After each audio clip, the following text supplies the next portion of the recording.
ए ढापण्या, तुझा मेंदू काय लिंबवा एवढा आहे काय र? अरे सगळ्यात जास्त मदत पूर्व सरल्यावर करायला लागती. अरे पूर्व सरल्यावर रोगराई पसरत्या, त्यात दवापाण्याचा खर्च असतो आणि तिथलं सगळं व्यवसाय ठप्प झाल्यात र. हा, तिथं खायला प्याला माणसासनी काय मिळणार झाले. ह्यो राहुल्या म्हणतोय तो निर्णय चांगलाच आहे. अरे तू माझा एकट्याचा निर्णय नाही बर का. शीतल बी होती माझ्या संग. अरे चांगलंच काम झालं की हे. अरे पण मी काय म्हणतोय, हे एकदा बहिणीच्या कानावर घालायला पाहिजे लागा. कशाला? हा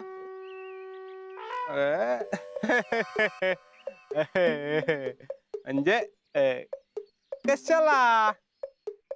भैया एवढा बिजी माणूस, एवढा मोठा माणूस, असलं किरकोळ गोष्टी सांगणं चुकीचं आहे ढापण्या. तू कशाला आहेस? त्यानं तुला कशाला खजिनदार केलाय मग? अरे आपण सगळ्यांनी मिळून हे कमानीचं काम करायचंय. आणि जितू काका आपल्या सोबतीला हायच, तो तर उपाध्यक्ष आहे. अरे पण असायला काय सगळीच बरोबर असतात र, पण तरी पण बहिणीच्या कानावर एकदा घातलं पाहिजे लागा. नाही करा सच्या. अरे अशक्या, एका माणसावर एवढा लोड देणं चुकीचं आहे रे.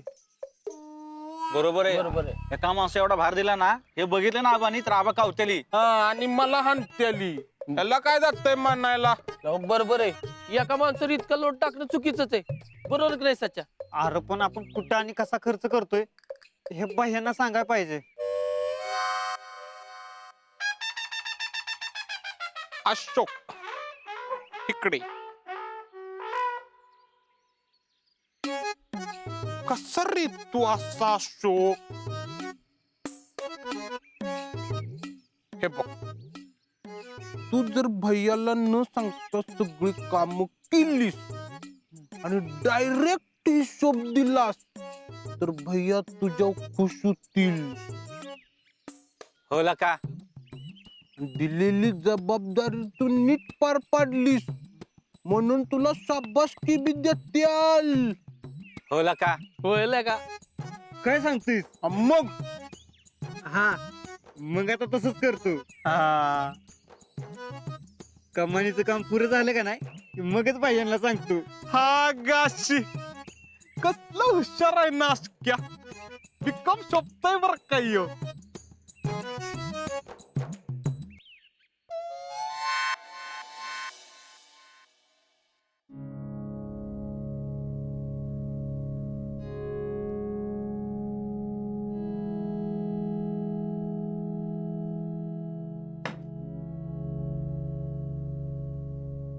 अरे देवा.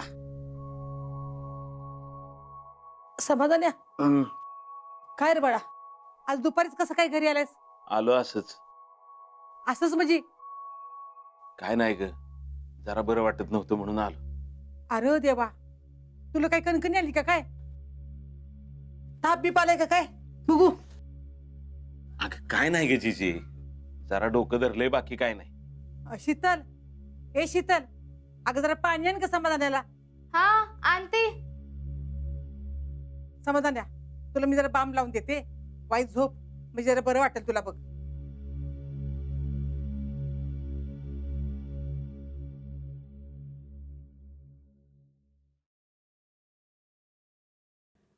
मामा, आज लवकर कसं काय? अगं काय नाही ग, त्याचं डोकं दुखतंय. शीतल, जा ग जरा बाम घेऊन ये जा. हा. नको नको, थोड्या वेळानं बरं वाटेल. बरं बाबा, पण माझ्या अंगावर फिक्सू नकोस उगाच. मामा, मी तुमच्यासाठी चहा ठेवू का? आलं टाकून. बर, ठेव. समाधान्या, आता हजार पण काढू नकोस बाबा. एक तर सणवार तोंडावाल्यात, घराची अजून साफसफाई करायची. अरे घरात काय हाय काय नको बघाय नको वय. अगं होईल की समद. पुष्पी आहे, शीतल आहे, जयडी आहे, करतील समद. आणि काय राहिलं तर करायला मी आहे की. एवढं बोलून जबाबदारी संपत नाही पोरा. काय असेल ते उघड बोलशील का? अरे जयडेशी किती दिवस घरात बसून राहणार आहे? हा, तिचा काही विचार करणारच का नाही? अगं आता काय विचार करायचा, तर गेलो ना कोर्टात आपण, बघू पुढे काय होतंय ती. पण असं हातावर हात धरून नको बसूस. काडीमोड होईल की, पण त्या पोरीने पुढे काय करायचं? मग आता आपण काय करायचं? फार आता जाऊन त्या पाहुण्याचा हातपाय पकडले की तरी बी फरक पड ना. मग अजून काय करणार ग? आता कुणाच्या हातापाया पडताय? कोणाच्या नाही. मला कळेल का काय बोलणं चाललं होतं ती? काय नाही ग पुष्पे, अगं आम्ही जेडीच्या सोडचिठ्ठी बद्दल बोलत होतो. समाधान म्हणत होता मी पाहुण्याच्या घरी बी. काय गरज नाही त्यांच्या घरी जायची. माझी पोरगी मला सांभाळायला काही जड नाही. होय, आपली पोरगी आपल्याला सांभाळायला काय अवघड नाही, समज खरं आहे. पण त्या पोरगीच्या पुढच्या आयुष्याचा विचार आपणच केला पाहिजे का ना ग? घरात राहिली माझी पोरगी तरी चालेल, काय का नाही हो? हं? काय म्हणते मी, कुठं ध्यान आहे तुमचं? अगं काय? मी म्हणलं पोरगी घरात राहिली तरी चालेल. मामा मामी, मी काय म्हणते, आपण जयश्रींचं दुसरं लग्न केलं तर? मला तरी तसं वाटतंय. अगं तसं नाही शीतल, दुसरं लग्न म्हणजे लोक काय म्हणतील? मामाव लोकांचं काय, ते तर कसं बी बोलणारच. आपण आपल्या पोरीचा विचार नको का करायला? जयश्रींचा एकटेपणा मी समजू शकते. अशाही मनात कसले विचार येतात हे माहितीये मला.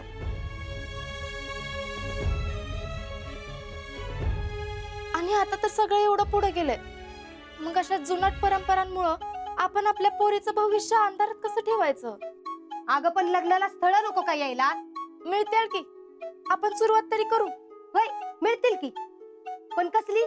घटस्फोट झालेली, 2 पोराचा बाप, नाहीतर एखाद्याची बायको गेलेली. दुसरं कोण करणार आहे तिच्याशी लग्न? पण आपण बघू तरी. बघू म्हणजे काय? तडजोडच करायची ना? अगं असं कसं म्हणतीस? तिचं लग्न झालं तर तिचं भलंच होईल की. हे बघा, परत एकदा माझ्या पोरीचं वाटोळं व्हावं असं मला वाटत नाही. मामी, आपण आपल्या जयश्रींसाठी चांगलाच पोरगा बघायचा. अगं काय बोलतीस? तुझं तुला तरी कळतंय का? तुझ्या ना नक्कीच डोसक्यावर परिणाम झालाय बघ. काय बोलते पुष्पे? पुष्पे, तू जरा शांत बसतीस का? किती बडबड करशील? इथं आधीच डोकं बनतंय. शीतल, अगं तू म्हणतीस ती बरोबर आहे,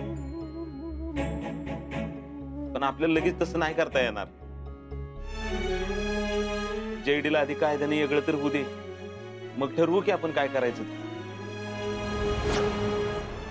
होय होय शीतल, समाधान म्हणतोय ते अगदी बरोबर आहे बघ.